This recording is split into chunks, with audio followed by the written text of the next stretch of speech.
والعاقبۃ للمتقین والصلاۃ والسلام علی اشرف الانبیاء والمرسلین اما بعد فاعوذ باللہ من الشیطان الرجیم بسم اللہ الرحمن الرحیم ولا تلبسوا الحق بالباطل وتكتموا الحق وانتم تعلمون وأقيموا الصلاة وآتوا الزكاة واركعوا مع الراكعين أتأمرون الناس بالبر وتنسون أنفسكم وأنتم تتلون الكتاب أفلا تعقلون واستعينوا بالصبر والصلاة وإنها لكبيرة إلا على الخاشعين الذين يظنون أنهم ملاقو ربهم وأنهم إليه راجعون يا بني إسرائيل اذكروا نعمتي التي أنعمت عليكم وأني فضلتكم على العالمين صدق الله العظيم وصدق رسوله النبي الأمي الكريم إن الله وملائكته يصلون على النبي يا أيها الذين آمنوا صلوا عليه وسلموا تسليما اللهم صل على سيدنا ومولانا محمد وعلى آل محمد وبارك وسلم۔ حضرات ذی وقار، اللہ رب العزت کا بے پناہ مرتبہ شکر ہے جس نے ہمیں اپنے حبیب نبی کریم صلی اللہ علیہ وسلم کی امت میں پیدا فرمایا۔ آج کی درس قرآن کی نشست میں ہم سب لوگ یہاں پہ حاضر ہیں، یہ محض رب کریم کا خاص فضل ہے، اس کا خاص کرم ہے جس نے ہم جیسے لوگوں کو یہ توفیق بخشی کہ ہم اس کی لارب کتاب کے تفہیم کے لیے اور اس کے سیکھنے کے لیے یہاں پہ حاضر ہوئے۔ اللہ رب العزت سے دعا ہے اللہ کریم ہماری اس محفل کو، ہماری اس کاوش کو، اس نوکری کو، اس خدمت کو اپنی بارگاہ میں شرف قبولیت عطا فرمائے اور اللہ کریم سے ہم سب کے لیے توشہ آخرت، توشہ مغفرت کا وسیلہ بنائے۔ ہم گزشتہ درس قرآن میں یا بنی اسرائیل اذکروا نعمتی التی انعمت علیکم واوفوا بعہدی اوفی بعہدکم وایایا فارہبون۔ یہاں چونکہ قرآن کریم کا جو تیسرا رکوع تھا اس میں سورہ البقرہ میں تمام جو اولاد آدم ہے اسے اسلام کی دعوت دی گئی تھی، توحید اور رسالت کی دلائل پیش کیے۔ چوتھے رکوع میں انسان کی پیدائش اور انسان کو زیور علم سے آراستہ کرنے، منصب خلافت پہ فائز کرنے کا ذکر کیا، اور اب یہاں اس رکوع میں انسان کی پیدائش سے مسلسل کئی رکوعوں تک جو ہے وہ بنی اسرائیل کی اصلاح و ہدایت کی کوشش کی جا رہی ہے، اور یہاں یہود کو خصوصی طور پر خطاب کیا جا رہا ہے۔ کیا کیا جا رہا ہے یہود کو؟ خصوصی خطاب کو۔ یہاں سے ابتدا ہوتی ہے یا بنی اسرائیل، اور بنی اسرائیل سے یہاں ان آیات بینات سے اب یہود کی اصلاح کی کوشش کی گئی۔ چونکہ یہود کو ہی کیوں یہاں مخاطب کیا گیا، وہ میں نے آپ سے عرض کیا تھا کہ ہزاروں سالوں کی تاریخ پر محیط تھا، تقریباً 4000 سال تک نبوت بنی اسرائیل میں رہی ہے۔ کتنے سالوں تک؟ 4000 سال تک یہ سلسلہ نبوت ان میں جاری رہا، اور بیسیوں انبیاء کرام پیدا ہوئے، کن میں؟ بنی اسرائیل میں۔ تو نبی کریم صلی اللہ علیہ وسلم نے جب اسلام کی دعوت پیش کی تو کچھ لوگوں نے یہ شرط رکھی کہ اگر یہود اسلام قبول کر لیں گے تو ہم بھی اسلام قبول کر لیں گے۔ تو اسی وجہ سے اللہ نے یہاں پر یہود کے سامنے جو دلائل پیش کیے اور یہود نے یہاں واردات کیا کی، اسے بھی قرآن کریم نے بیان فرمایا ہے۔ چونکہ یہ خود کو میں نے عرض کیا تھا کہ یہ اپنے آپ کو دیگر اقوام سے افضل گردانتے تھے، اور اس کی وجہ یہی تھی کہ وہ نبوت کا سلسلہ بنی اسرائیل میں موجود تھا، اور بنی اسرائیل میں جو 3 چیزیں موجود تھیں وہ کون کون سی تھیں؟ ایک تو ہدایت، علم و حکمت اور حکومت۔ یہ 3 چیزیں موجود تھیں کن میں؟ بنی اسرائیل۔ ہدایت، علم و حکمت اور حکومت، یہ 3 چیزیں یہود کے ہاں پائی جاتی تھیں۔ تو جو لوگ تھے وہ یہی کہتے تھے، وہ کہتے تھے کہ اگر یہود اسلام لے آئیں گے، اسلام کی دعوت کو قبول کر لیں گے، تو ہم بھی اس دعوت کو قبول کر لیں گے، کیونکہ ان کا علم ہم سے زیادہ ہے، ان کی حکمت ان میں زیادہ ہے، یہ امارت ان کے پاس ہے، جاہ و حشم ان کے پاس ہے، وسائل ان کے پاس ہے، نبوت ان کے پاس ہے۔ تو یہ مرکز ہیں جو یہود ہیں۔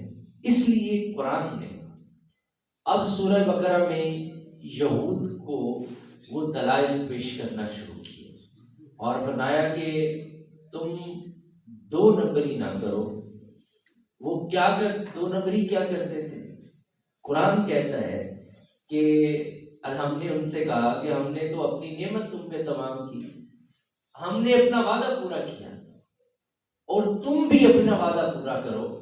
وَإِيَّايَ فَارْهَبُونَ، اور صرف ڈرنا ہے تو اپنے رب سے ڈرو۔ وَآمِنُوا بِمَا أَنزَلْتُ مُصَدِّقًا لِمَا مَعَكُمْ وَلَا تَكُونُوا أَوَّلَ كَافِرٍ بِهِ، اور ایمان لاؤ اس کتاب پر جو نازل کی گئی ہے، میں نے یہ سچا ثابت کرنے والی ہے کس کو؟ جو تمہارے پاس ہے۔ وَلَا تَشْتَرُوا بِآيَتِي ثَمَنًا قَلِيلًا وَإِيَّايَ فَاتَّقُونِ، اور نہ خریدو تم میری آیتوں کے بس تھوڑی سی قیمت، یعنی میری آیات کو تھوڑی سی قیمت میں نہ بیچو۔ اس سے مطلب کیا ہے کہ منہ مانگے پیسے ملے تو پھر بیچ دو، اس کا مطلب یہ نہیں ہے۔ یہاں اس سے مراد یہ ہے، مقصد یہ ہے کہ کسی قیمت پر بھی حق کو مت بیچو، حق کو اگر تم حق پہ کھڑے ہو تو تمہاری کوئی قیمت نہیں۔ اور یہود کو یہ کہا جا رہا تھا کہ، اور یہ واردات کیا کرتے تھے، جب یہ اپنی کتاب پڑھ رہے ہوتے تھے تو اس میں جہاں بھی نبی کریم صلی اللہ علیہ وسلم کا ذکر آتا تھا تو جو عوام تھی وہ پوچھتی تھی ان اپنے علماء سے، یہ کیا ہے، یہ کس کا ذکر ہے؟ تو وہ کیا کرتے؟ اللہ کریم نے خود ہی اس پہ پردہ اٹھایا، فرمایا وَلَا تَلْبِسُوا الْحَقَّ بِالْبَاطِلِ وَتَكْتُمُوا الْحَقَّ وَأَنْتُمْ تَعْلَمُونَ۔ وہ یہ واردات کرتے تھے کہ ان آیات کی ایسی تعویلیں پیش کرتے کہ آیت کا مطلب اس سمجھ سے باہر ہو جاتا ہے۔ تو وہ یہ کیا کرتے تھے کہ حق چھپاتے تھے، کیونکہ وہ سمجھتے تھے اگر ہم نے یہ باتیں بتا دی، جو کہ نبوت تو ختم ہونے والی ہے، حضرت موسیٰ کلیم تو محمد الرسول اللہ کی آمد کی خبر دے کے گئے ہیں، تو جہاں حضور کا ذکر آتا تھا یہود کیا واردات کرتے؟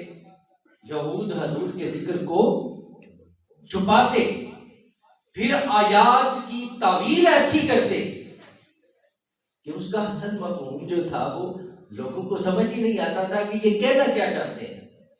تو یہ یہاں پر مفسرین نے لکھا ہے کہ اس سے مراد علماء یہود نہیں ہیں۔ علماء یہود کیا کرتے تھے؟ حق چھپاتے تھے، آیات کی تعویل کرتے تھے، اور ایسی تعویل جس کی سمجھ ہی کسی کو نہیں آتی تھی، اور جو مفہوم تھا وہ لوگوں کے سامنے واضح نہیں ہوتا تھا۔ تو اللہ نے فرمایا وَلَا تَلْبِسُوا الْحَقَّ، نہ ملایا کرو حق کو بالباطل، باطل کے ساتھ، وَتَكْتُمُوا الْحَقَّ، اور تم حق کو یہاں پر چھپاتے ہو۔ وہ کس حق کو چھپاتے تھے؟ وہ محمد رسول اللہ کی عظمت و شان کو چھپاتے تھے، اور وہ اس کو ایسا خط مت کرتے تھے، ایسی عجیب تعبیریں کرتے تھے، میری بات سمجھ رہے ہیں، کہ وہ اصل مفہوم ہی واضح نہیں ہوتا تھا۔ تو اللہ کو یہ بات پسند آئی، تو اللہ کریم نے انہیں ارشاد فرمایا کہ ہم نے دیکھو تم پر اپنی نعمت تمام کی، ہم نے اپنے وعدے پورے کیے، تم نے یہ کون سا طریقہ اختیار کر لیا کہ ہم نے اپنے حبیب کی ذکر اس میں نازل کیا ہے اور تم اس کو چھپاتے ہو۔ تو اللہ کو یہ چیز پسند نہ آئی۔ تو یہ ایک ایسا امر ہے جو علماء کے ساتھ خاص ہے۔ وہ مفسرین نے لکھا ہے یہ صرف علماء یہود کے ساتھ خاص نہیں ہے، نبی کریم صلی اللہ علیہ وسلم کا کوئی عالم بھی، یہ امت کا کوئی عالم دین بھی اگر ایسی واردات کرے گا، قرآن کی آیات کا جو مطلب ہے، جو منشاء خداوندی ہے، اسے بدل کر لوگوں کے سامنے پیش کرے گا، تو اس کا بھی وہی انجام ہوگا جو علماء یہود کا ہوا ہے۔ یہ تمہارے لیے بھی سبق ہے کہ تم نے بھی حق کو چھپانا نہیں۔ قرآن کی آیات کی ایسی تفسیر یا ایسی تعبیر جو اس کے مطلب لوگوں کے سامنے سمجھ ہی نہ آئے۔ فرض کرے میں آپ کے سامنے یہ اگلی آیت پڑھتا ہوں، اقیموا الصلاۃ وآتوا الزکاۃ وارکعوا مع الراکعین، اس کی میں عجیب و غریب قسم کی تعویل کرنا شروع کر دوں کہ نماز قائم کرنی ہے، زکوٰۃ دینی ہے، اور رکوع کرنے والوں کے ساتھ رکوع کرنا ہے، تو ہم اس کو عجیب و غریب مطلب پہنا دیں کہ یہاں صلاۃ سے معنی سے مراد یہ ہے، صلاۃ سے مراد آگے زکوٰۃ سے مراد یہ ہے، وہ اپنی طرف سے پنکچر لگاتے رہیں، اور ورکعوا مع الراکعین، رکوع کرنے والوں کے ساتھ، جھکنے والوں کے ساتھ جھکا کریں۔ اس کی کتنی تعویلیں کی جا سکتی ہیں، یہ تو کوئی ایسا مشکل کام نہیں ہے، لیکن یہ منشاء خداوندی نہیں ہے۔ منشاء خداوندی یہ ہے کہ وَأَقِیمُوا الصَّلَاةَ، کہ نماز تو صحیح ادا کرو، وَآتُوا الزَّکَاةَ، اور زکوٰۃ دیا کرو، وَارْکَعُوا مَعَ الرَّاکِعِینَ، رکوع کرنے والوں کے ساتھ رکوع کیا کرو۔ تو علماء میں جو ابھی پیچھے عرض کر رہا تھا، وہ اس طرح کی عجیب و غریب اللہ کی آیات کی تعویلات کرتے تھے۔ اللہ نے منع کیا، فرمایا حق کے ساتھ باطل کو نہ ملاؤ اور حق کو مت چھپاؤ۔ جو میں نے آیات نازل کی ہیں، جو ان کا اصل مقصد ہے، لوگوں کو وہ لوگوں کے سامنے پیش کرنا چاہیے، ان سے چھپانی۔ لیکن علماء نے لکھا ہے کہ یہ روئے سخن تو علماء یہود کے ساتھ ہو رہا ہے۔ اگر یہی واردات علماء امت محمدیہ نے کی تو ان کا انجام بھی وہی ہوگا جو ان کا یہود کا انجام ہوا ہے۔ تو نبی کریم صلی اللہ علیہ وسلم معراج کی رات جب ایک مقام سے گزر رہے تھے، حضور نے ارشاد فرمایا کہ میرا گزر ایک ایسی قوم سے ہوا، میں نے دیکھا کہ کچھ لوگ ایسے ہیں جن کے ہونٹ کینچیوں سے کاٹے جا رہے تھے۔ یہ بخاری مسلم میں یہ حدیث موجود ہے، ان سے کینچیوں سے ہونٹ کاٹے جا رہے تھے، وہ پھر درست ہو جاتے، انہیں پھر کاٹا جاتا۔ تو میں نے جبریل سے فرمایا کہ جبریل یہ کون لوگ ہیں جن کے ہونٹ کینچیوں سے کاٹے جا رہے ہیں، اس قدر سخت عذاب دیا جا رہا ہے؟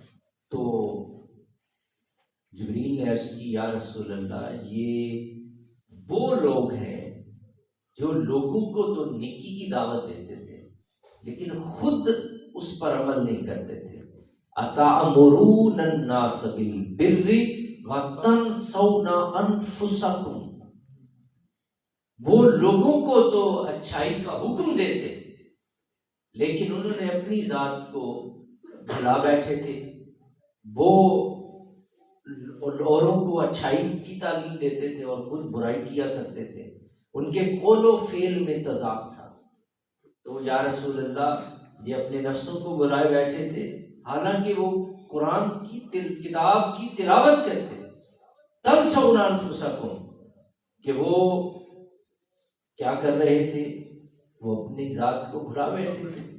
تو یہ ان کا انجام ہے.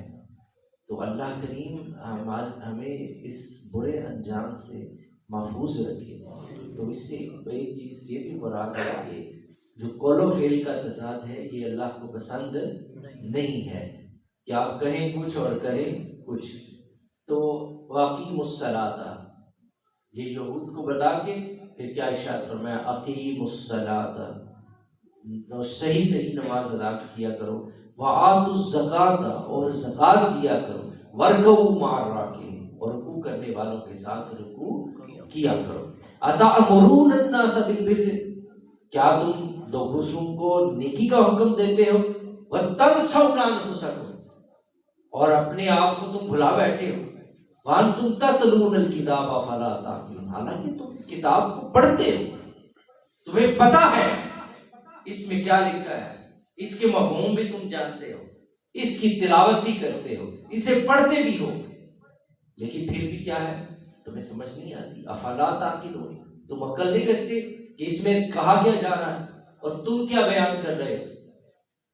وَاسْتَعِینُوا بِالصَّبْرِ وَالصَّلَاةِ اور مدد دو صبر اور نماز سے. دیکھیے یہ رب کے ہاں دو خوبصورت وسیلے ہیں. وَاسْتَعِینُوا مدد طلب کرو، مدد لو کس کے ذریعے سے؟ بالصبر والصلاة، صبر سے اور نماز سے. کوئی مشکل آپ پہ آ جاتی ہے تو مشکل انسان کو رب سے دور کرتی یا قریب کرتی؟ مشکلات انسان کو اللہ کے قریب کرتی.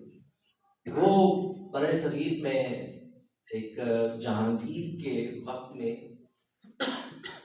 ایک مجذوب تھا جس کا نام میاں ڈڈا تھا. تو اسے لوگ ایسے ہی چھیڑتے رہتے تھے.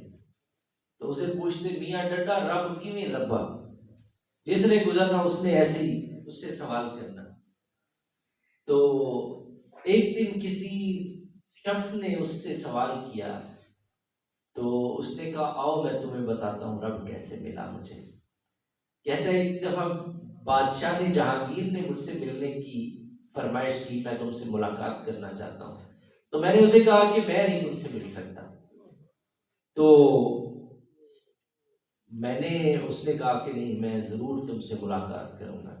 اس نے کہا تم مجھ سے ملنے آؤ گے میں تمہارا شہر چھوڑ کے چلا جاؤں. تو میاں ڈڈا کہتا ہے کہ میں پہلے زمانے میں فصیلیں ہوتی تھی شہروں کے باہر، تو وہ میں جس بھی دروازے پر جاتا ہے، موچی دروازہ، موری دروازہ، لوری دروازہ، یہ سارے کیا تھے ان کے اندر شہر آباد ہوتا تھا. راتی سارے گڈیاں لگ جاتی ہیں سن تے کوئی چور اندر باہر بھی نہیں سی جا سکتا. تو یہ سیکیورٹی بھی ہوتی تھی. جو سوسائٹیاں دے باہر نہیں انہاں گیٹ لا لیں. تو یہ جو پہلے شہروں کی فصیل اس کو کہا کرتے. تو میاں ڈنڈا کہتا ہے میں جس دروازے کے باہر نکلتا سامنے پولیس والا بیٹھا ہوتا تھا، کوتوال ہوتا. تو کوتوال کہتا کہ تجھے جانے کی اجازت نہیں. کہتا میں اندر چلا جاتا. دوسرے دروازے پہ جاتا، آگے پھر وہی پولیس والا بیٹھا ہوتا. تو کہتا کہ تجھے اس شہر سے باہر جانے کی بھی اجازت نہیں دی بادشاہ نے. کہتا ہے میں سارے دروازوں پہ گھوما، ایک دروازہ میں نے دیکھا ادھر کوئی نہیں. کہتا ہے میں اس دروازے کو جب میں اس دروازے میں داخل ہو کر سامنے دیکھا تو بادشاہ بیٹھا ہوا تھا.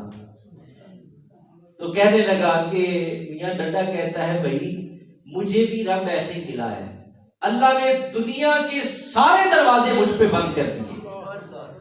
میں جنہیں اپنے لیے سہارا سمجھتا تھا، اللہ نے سارے دروازے، جب اللہ کی ذات بند کر دیتی ہے، جب انسان بے بس ہو جاتا ہے، اسے کائنات کا کوئی سہارا نظر نہیں آتا، تو کہتے ہیں کہ آخر میں اللہ اپنا دروازہ اس کو دکھا دیتا ہے. نبی کریم صلی اللہ علیہ وسلم، دیکھیے بڑی شخصیات جو پیدا ہوئی، اللہ نے ان کے سر سے سایہ چھین لیا. محمد رسول اللہ صلی اللہ علیہ وسلم، صرف ایک مثال آپ سے عرض کروں گا. شیخ عبد القادر جیلانی، والد کا سایہ نہیں تھا. حضرت نظام الدین اولیاء، والد کا سایہ نہیں تھا. یہ وہ بڑی بڑی شخصیات ہیں جنہوں نے دنیا میں جو قد کاٹ کی مالک تھی، اکثریت ان کی ہے جن کا والد نہیں یا والدہ نہیں، ایسے ہی زندگی میں پروان چڑھتے رہے اور آگے جا کے کوئی ولیوں کا امام بنا، کوئی فقیہ بنا، کوئی اسی طرح سے. یہ بڑی شخصیات ہیں. نبی کریم صلی اللہ علیہ وسلم پیدا ہوئے تو والد کا سایہ سر سے اٹھا لیا گیا تاکہ لوگ یہ نہ سمجھیں کہ باپ نے یہ کیا تھا اپنی اولاد کے لیے. اب حضور کی بات ہوتی ہے تو سارا کچھ جب بھی ہم کہتے ہیں تو کیا کہتے ہیں؟ اللہ نے حضور کے ساتھ یہ کیا. یہ آسانی حضور کو اللہ نے عطا فرمائی. تو رب جب سارے دروازے بند کرتا ہے تو کس کا دروازہ کھولتا ہے؟ اپنا دروازہ کھول لیتا ہے. تو یہ ساری چیزیں انسان کو کہاں لے کے جاتی ہیں؟ وَاسْتَعِینُوا بِالصَّبْرِ وَالصَّلَاةِ. صبر، یہ صبر کیا ہے؟ یہ انسان کو رب کے قریب کرتا ہے.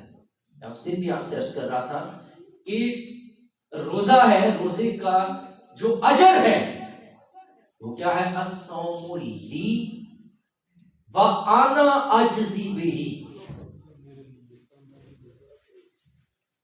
روزہ میرے لیے ہے اور یہ جو ہم ترجمہ کرتے ہیں کہ اس کی جزا میں دوں گا، لیکن اگر ہم یہ تو ہم ایسے ترجمہ کرتے ہیں، لیکن عرفاء نے بڑا خوبصورت اس کا ترجمہ کیا ہے جو بنتا بھی ہے کہ وَأَنَا أَجْزِي بِهِ، جو روزہ میرے لیے ہے اور میں ہی اس کی جزا ہوں. روزے کی جزا کون ہے؟ خود رب کریم نے کہا جو صبر کے ساتھ روزہ رکھتا ہے، روزے دار کو جو جزا دی جائے گی اسے میں اپنی ذات عطا فرما دوں گا. وَأَنَا أَجْزِي بِهِ، اور میں ہی تو اس کی جزا ہوں. یہ مقام کیسے حاصل ہوا؟ وَاسْتَعِینُوا، مدد طلب کیا کرو. کس سے؟ کے ذریعے سے. بِالصَّبْرِ، تو بتا دیا کہ صبر کرنے والوں کے ساتھ. پھر ایک جگہ ارشاد فرمایا اِنَّ اللَّهَ مَعَ الصَّابِرِينَ، بے شک اللہ صبر کرنے والوں کے ساتھ ہے. تو اب آپ سمجھ گئے کہ صبر، نبی کریم صلی اللہ علیہ وسلم نے ارشاد فرمایا جو شخص مصیبت کی ابتدا میں صبر کرتا ہے میں اس کو اس کے بدلے میں جنت عطا فرما دیتا ہوں. دکھ کسی کو کوئی پہنچتا ہے، وہ اس دکھ کی ابتدا میں صبر کرتا ہے تو فرمایا کہ ہم اس صبر کے بدلے میں اسے کیا عطا کریں گے؟ اسے جنت عطا کریں گے.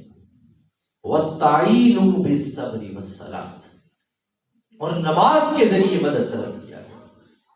نبی کریم صلی اللہ علیہ وسلم جب کبھی پریشان ہوتے تھے، آپ کسی دکھ کی گھڑی میں مبتلا ہوتے تھے تو کس کی طرف حضور علیہ الصلوۃ والسلام نماز کی طرف راغب ہوتے تھے. زیادہ نوافل پڑھے جا رہے تھے، عبادات کا زیادہ اہتمام کیا جا رہا ہوتا تھا. تو یہ کیا ہے؟ یہ نماز کے ذریعے مدد ہے.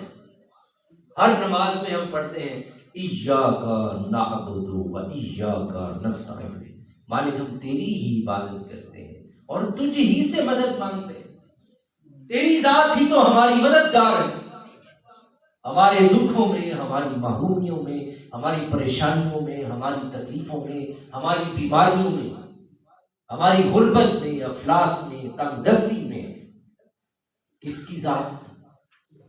ایاک نعبد و ایاک نستعین، ہم تیری ہی مدد کے تو طلبگار ہیں، ہم تو ایک لحظہ بھی تیری مدد کے بغیر کچھ بھی نہیں ہے۔ تو فرمایا جا رہا ہے وَاسْتَعِینُوا بِالصَّبْرِ وَالصَّلَاةِ، تم نے صبر اور نماز کے ذریعے سے کیا کرو؟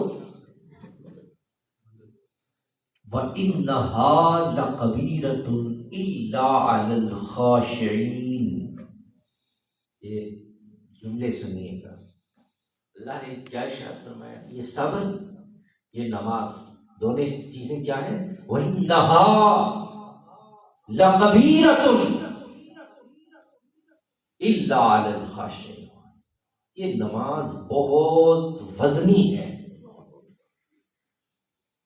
لَقَبِيرَةٌ، یہ نماز کیا ہے؟ یہ بڑی وزنی ہے، بہت بھاری ہے۔ کن لوگوں کے لیے؟ مگر عاجزی کرنے والوں پر بھاری نہیں ہے، مگر عاجزی کرنے والوں پر ان پہ بھاری نہیں، انکساری کرتے ہیں، جو اللہ کی بارگاہ میں جھکنا پسند کرتے ہیں، جو اللہ کی بارگاہ میں اکڑتے نہیں ہیں، جو اس کی نافرمانی نہیں کرتے۔ تو جس کو نماز سے عشق ہو جاتا ہے، نبی کریم صلی اللہ علیہ وسلم نے ارشاد فرمایا کہ مجھے تمہاری دنیا میں 3 چیزیں محبوب ہیں، اور ان میں سے ایک کیا ہے؟ ان میں ایک نماز ہے، اور نماز میری آنکھوں کی ٹھنڈک ہے۔ آپ خود دیکھیے، آپ بڑی حضور کا معمول تھا، آپ جب سفر سے کبھی واپس آتے تھے تو سیدھے مسجد نبوی میں جا کے 2 رکعت نفل نماز ادا کیا کرتے تھے۔ نماز کیا کرتی ہے؟ یہ انسان کو سکون عطا کرتی ہے۔ اگر ہم اللہ کی بندگی اور اس سے اپنے گناہوں کی معافی کی نیت سے پڑھیں، اللہ کے حکم کے مطابق پڑھیں، تو یہ تو اللہ کی بارگاہ میں انسان کو اس کی بارگاہ میں پہنچانے کا ایک ذریعہ ہے۔ تو اللہ کریم فرماتے ہیں وَإِنَّهَا لَكَبِيرَةٌ عَلَى الْخَاشِعِينَ الَّذِينَ يَظُنُّونَ أَنَّهُم مُّلَاقُو رَبِّهِمْ وَأَنَّهُمْ إِلَيْهِ رَاجِعُونَ، وہ لوگ جو یقین کرتے ہیں کہ وہ اپنے رب کی طرف، اپنے رب سے ملاقات کرنے والے ہیں۔ یہ کن کا عقیدہ ہے؟ یہ وہی لوگ نماز پڑھتے ہیں، وہی صبر سے مدد طلب کرتے ہیں۔ کون؟ جنہیں یقین ہے وہ اپنے رب سے ضرور ملاقات کریں گے، ضرور پر ضرور ملاقات کریں گے۔ تو زندگی میں اللہ سے ملاقات کا شوق ہونا چاہیے، اللہ سے۔ قرآن کی آیت ہے من کان فی الدنیا اعمی، کی آیت ہے جو دنیا میں من کان فی الدنیا اعمی، ٹھیک ہے، یہ آیت ہے کہ یہ اللہ کی محبت، اللہ کی ملاقات کا شوق کسے ہے؟ دیدار الہی کا شوق کسے ہے؟ یہ ہمارے لیے سوچنے کی بات ہے کہ ہمیں کیا رب کی ملاقات کا شوق ہے؟ اور یہ باتیں، یہ دین ہمیں اب نہیں سنایا جاتا، یہ اب دین ہمیں نہیں پڑھایا جاتا۔ عشق الہی کسے کہتے ہیں؟ محبت الہی کسے کہتے ہیں؟ نبی کریم صلی اللہ علیہ وسلم کی زندگی عبارت ہے عشق الہی سے۔ کس سے عبارت ہے؟ حضرت ابراہیم خلیل اللہ، خلیل اللہ کسے کہتے ہیں؟ جس کے جسم کے ایک ایک رونگٹے میں بھی عشق الہی سمایا ہوا ہو۔ موسیٰ کلیم اللہ، اللہ سے عشق کی داستان کیسی ہے؟ یہ جتنے صوفیاء ہیں ان کی زندگی کا مقصد کیا تھا؟ لوگوں کو عشق الہی کی خیرات دی جائے، لوگوں کے دلوں میں عشق الہی کی آگ بھڑکائی جائے۔ ہمارے شیخ حضرت خواجہ معین الدین چشتی اجمیری رحمۃ اللہ تعالی علیہ جب بر صغیر میں ہندوستان میں آئے، راجپوتانہ میں آ کر آپ نے اجمیر کے ٹبے پر جب پہلا نعرہ بلند کیا، یہ کفر و شرک کا مرکز تھا، لیکن اس کفر و شرک کے مرکز میں آ کر کیا نعرہ بلند کیا؟ لا موجودہ الا اللہ، لا مقصودہ الا اللہ، لا مشہودہ الا اللہ۔ یہ نعرے کس کے تھے؟ عشق الہی اور اللہ کی ملاقات کا شوق۔ الذین یظنون انہم ملاقو ربہم وانہم الیہ راجعون۔ کہاں عشق الہی سکھایا جاتا ہے؟ یہ صوفیاء کی خانقاہیں عشق الہی کا مرکز تھیں۔ میرے شیخ حضرت شیخ المشائخ حضرت بابا فرید الدین گنج شکر رحمت اللہ تعالی علیہ 90 برس کی عمر ہو گئی، تو بوڑھے ہو گئے تھے، تو چلنا دشوار تھا، تو آپ کے جو مریدین تھے انہوں نے ایک بڑی خوبصورت جو ڈنگوری جسے آپ کہتے ہیں وہ تیار کر کے دی آپ کو۔ تو شیخ 3 قدم چلے اس چھڑی کے سہارے، تیسرے قدم پر اسے اٹھا کے دور پھینکا۔ لوگوں نے کہا کہ حضور ہم تو بڑی محنت سے اسے تیار کر کے لائے تھے، بڑی محبت سے ہم نے آپ کے لیے تیار کیا تھا کہ آپ پیرانہ سالی کی وجہ سے آپ اس کے سہارے چل سکیں۔ جو شیخ نے جو جواب دیا وہ ذرا سنیے۔ آپ نے فرمایا میں تیسرے قدم پر جب پہنچا تو مجھے اللہ کی طرف سے عتاب شروع ہو گیا تھا کہ فرید ساری زندگی تو ہمارے سہارے جیتا رہا، اب آخری عمر میں ڈنگوریوں کے سہارے لینے شروع کر دیے ہیں۔ کہتے ہیں جب تیسرے قدم پر میں نے اس چھڑی کا سہارا اٹھایا تو میرے رب کی طرف سے عتاب شروع ہوا، تو میں نے کہا ہم تو ساری زندگی تیرے سہارے جیتے رہے ہیں، مریں گے بھی تیرے سہارے پر جا کر، میں اس سے نہیں۔ تو یہ اللہ کی ملاقات کا شوق، اللہ سے محبت۔ ہم تو اللہ کے باغی ہیں، ہم اس کے عاشق کہاں ہیں؟ محمد الرسول اللہ سے بڑا اس کائنات میں رب کا عاشق کوئی پیدا ہوا ہے اور نہ ہی کوئی پیدا ہو سکتا ہے۔ عبادت کیسے کرتے تھے؟ کس کی؟ پاؤں میں ورم پڑ جاتے۔ رب کریم جب دیکھتا میرا حبیب میری بارگاہ میں ساری رات کھڑا رہتا ہے اور پاؤں میں ورم پڑ گئے، تو جبریل سے کہا یار سے جا کے کہو طٰہٰ ما انزلنا الیک القرآن لتشقیٰ، ہم نے یہ قرآن اس لیے نازل کیا کہ حبیب آپ مشقت میں پڑ جائیں۔ یا ایھا المزمل قم اللیل الا قلیلا نصفہ او انقص منہ۔ کبھی آپ یہ جب ہم اس آیت پہ پہنچیں گے سورہ مزمل کی، پھر آپ کو اس کا ترجمہ سناؤں گا۔ اس کا ترجمہ ہے کیا؟ آپ اشش کر اٹھیں گے کہ محب اور محبوب کی باتیں کیا ہیں اور کیا کہا جا رہا ہے، اور اپنے حبیب کے ناز اٹھائے کیسے جا رہے ہیں، کیونکہ اس کائنات میں رب کا ایک ہی سب سے بڑا عاشق ہے جس کا نام محمد الرسول اللہ ہے۔ تو اسلام تو عشق الہی کی خیرات بانٹتا ہے، ہم لوگوں کو عاشق رسول، یہ جو عاشق رسول والا جملہ ہے اس سے پہلے کون سا جملہ استعمال ہوتا تھا؟ معذرت کے ساتھ.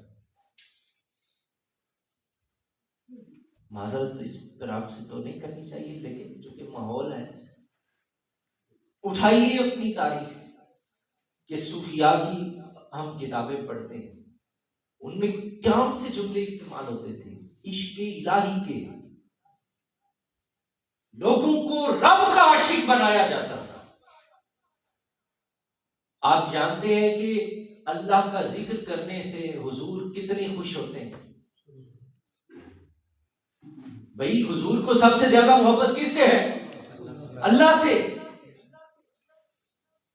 اور جب کوئی اس کا ذکر کرتا ہے تو حضور کو خوشی ہوتی ہے یا نہیں ہوتی؟ فرمایا جب اٹھا کرو تو اس وقت بھی میرے رب کا ذکر کیا کرو. حضور جب بیدار ہوتے تھے تو آنکھ کھلتے ہی سب سے پہلے کیا پڑھتے تھے؟ 100 مرتبہ استغفر اللہ حضور پڑھا کرتے. کھانا کھانے سے پہلے کرا یہاں بھی میرے رب مالک کا ذکر کیا کرو. ایسا ہی ہے. لیکن آپ کو فلسفہ سمجھ کیوں نہیں آیا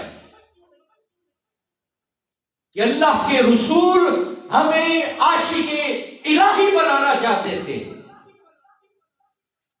ہمیں رب کا محب بنانا چاہتے تھے. اور قرآن کیا کہہ رہا ہے؟ قرآن بھی یہی کہہ رہا ہے جو میں نے آپ کے سامنے آیت پڑھی ہے. الذین یظنون انہم ملاقو ربہم وانہم الیہ راجعون. فرمایا کہ وہ یقین کرتے ہیں، وہ ملاقات کرنے والے ہیں اپنے رب سے. ان کا گمان کیا ہے؟ اہل حق کیا گمان کرتے ہیں؟ اس کے عاشقوں کی تو شان ہی یہ ہے، اس کے دیدار میں تڑپتے رہتے ہیں. حضرت شیخ عبد القدوس گنگوہی رحمۃ اللہ تعالی بر صغیر کا ایک عظیم شخصیت گزری، تو مقتدر علماء اور مشائخ میں ان کا شمار ہو. حضرت شیخ عبد القدوس گنگوہی رحمۃ اللہ تعالی، ان سے کسی نے پوچھا کہ جیسے حضور میں راج پہ گئے تھے، اگر آپ گئے ہوتے تو شیخ فرمانے لگے میں کبھی بھی واپس پلٹ کر نہ آتا. یہ تو نبی ہے جو رب کے پاس جا کر واپس آ جائے. یہ ظرف صرف نبی کے پاس ہوتا ہے. صرف آپ فرمانے لگے، آپ کے بڑے خوبصورت جملے ہیں. آپ فرماتے ہیں حریم قدس بارگاہ الہی، جس میں ایک تجلی آئی تھی تو سارے اپنے ہوش و حواس کھو بیٹھے تھے. وہ بارگاہ ہی ایسی ہے جہاں کسی کو کسی کا ہوش ہی نہیں رہتا. آپ نے فرمایا کہ یہ نبی تھے جو رب سے، نبی کا کام ہوتا ہے رب سے لیتا ہے مخلوق میں تقسیم کرتا ہے. نبی کی ترتیب یہ ہے، وہ اوپر سے نیچے آتا ہے، اوپر سے لے کر نیچے تقسیم کرتا ہے. ولی نہیں ہوتا، ولی کی ترتیب یہاں سے اوپر جاتا ہے. تو شیخ فرمانے لگے یہ تو حضور تھے، وہ نبی تھے کہ وہ رب کے حضور حریم قدس چھوڑ کر دنیا میں آ گئے. ورنہ کون حریم قدس کی مستیوں کو چھوڑ کر طائف کے بازاروں میں پتھر کھانے کے لیے آتا ہے؟ کون آتا ہے؟ یہ پتھر مارے گئے تو کس کے عشق کی پاداش میں؟ اس رب کے عشق کی پاداش میں مارے گئے تھے. جرم کیا تھا؟ قصور کیا تھا؟ لا الہ الا اللہ. یہ ہے عشق الہی جس پر ہمارا دھیان کلی ہے. چھوٹی چھوٹی سی بیماری پر وہ سکھوں کی قبروں پہ چلے جاتے ہیں. یہ ہے ہمارا عشق الہی. ذرا سی تکلیف ہوتی ہے تو ایسی فضولیات کرتے ہیں کہ ہمارا تو کام ہے، ہمیں تو پتا ہے. اللہ سے تعلق اور اللہ کی طرف سے ملنے والی تکلیف پر اجر کا مزہ تو آپ اٹھاتے ہی نہیں. کبھی محرومی کا مزہ لیا آپ نے؟ یہ تعلق ہی نہیں اللہ سے. کبھی یار کی طرف سے دیے ہوئے غموں کو جس طرح آپ خوشیاں انجوائے کرتے ہیں، آپ کا لفظ ہے جیسے خوشیوں کا مزہ لیتے ہیں، کبھی غموں کا مزہ تو لے کے دیکھیے. پھر دیکھیے رب اپنی معرفت کے کتنے دروازے آپ پہ کھولتا ہے.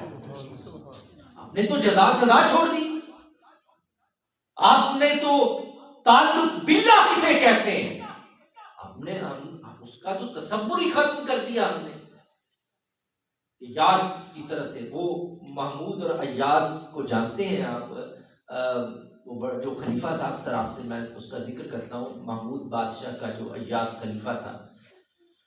ایک دفعہ بادشاہ نے سارے وزیروں کو بلایا تو اس نے کھیرے پیش کیے سب کو.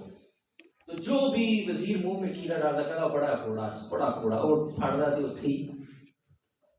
تو اس نے دیکھا کہ ایاز بڑے مزے سے وہ کھیرے کھا رہا تھا.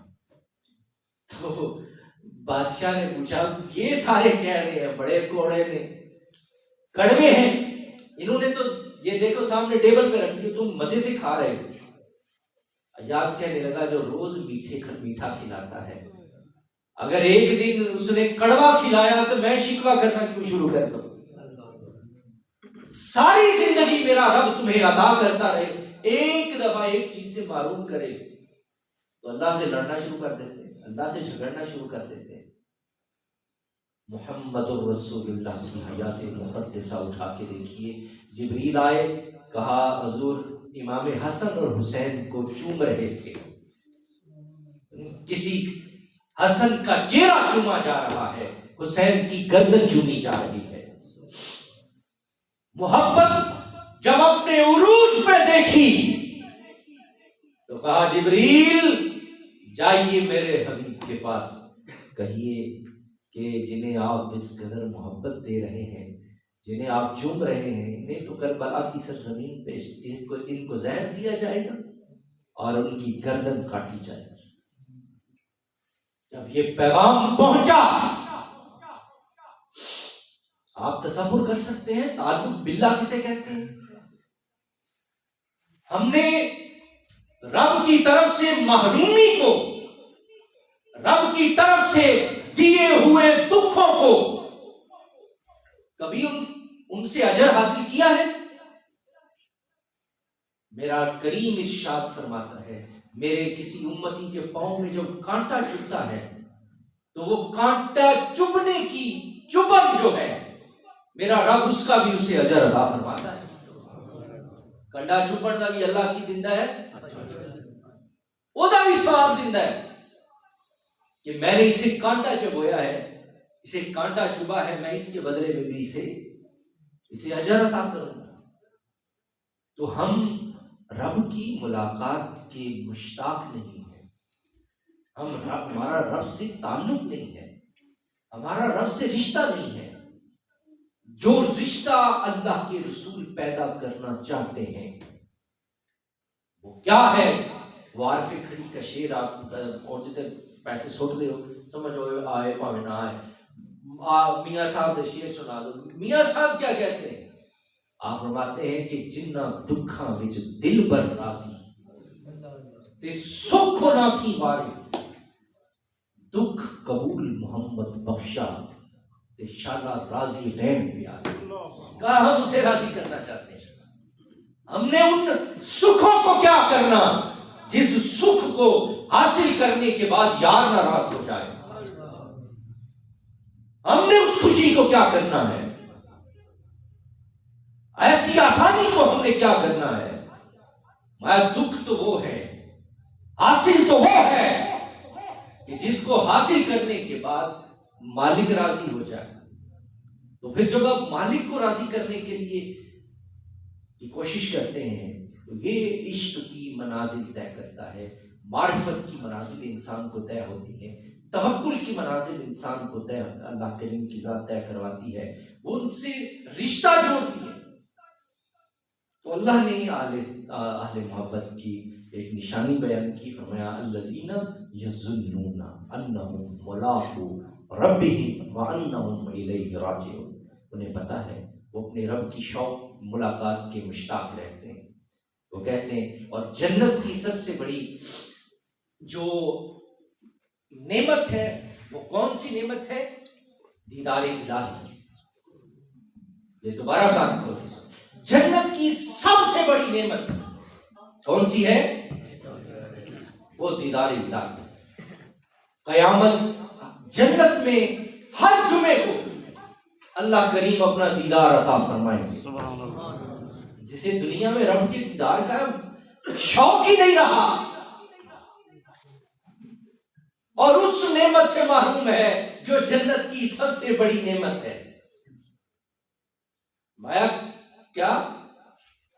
جنت ہر جمعے میرا رب اپنے دیدار سے مشرف فرمائے، اور اہل محبت کا پورا ہفتہ اسی مدہوشی میں گزر جائے گا۔ یہ بھی جنت ہے بھائی، پورے غلمان، یہ تو بہت چھوٹی چھوٹی نعمتیں ہیں اللہ کی، ہمارے لیے تو بہت بڑی ہیں، اللہ نے ان کا ذکر کیا ہے یہ، لیکن سب سے بڑی نعمت جنت کی دو ہیں، ایک دیدار الہی جس کے لیے اہل ایمان تڑپ رہے ہوں گے، کب وہ گھڑیاں آئیں ہم دوبارہ رب کے دیدار سے مشرف ہو جائیں، اور دوسری جنت کی سب سے بڑی نعمت محمد الرسول اللہ کی رفاقت ہے۔ اٹھائیے حدیث، دو جنت کی سب سے بڑی نعمت ہے۔ اللہ ہمیں عشق الہی عطا فرمائے، اور عشق الہی عطا فرمائے، اللہ اپنے دیدار کا شوق عطا فرمائے، اللہ ہمیں ان اہل ایمان میں سے شامل کرے جو رب کے دیدار کے مشتاق ہیں، اللہ کی ملاقات کا شوق رکھتے ہیں۔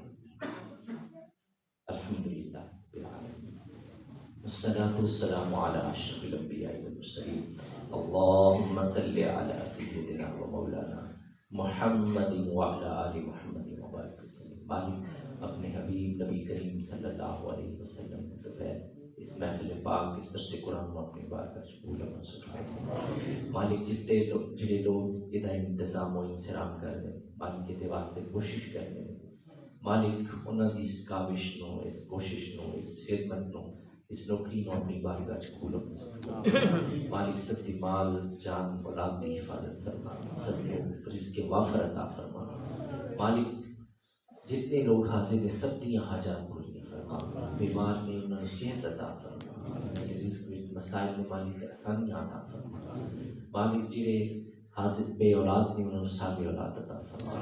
مالک جڑے ماں باپ دے بچے بچیاں نے رشتے مشکلات نے مالک آسان فرما۔ مالک ملک پاکستان دی حفاظت فرما، اس کے بعد خوان نامراد فرما۔ صلی اللہ تعالی خیر خلقہ محمد وعلی آلہ وصحبہ اجمعین برحمتک یا ارحم الراحمین۔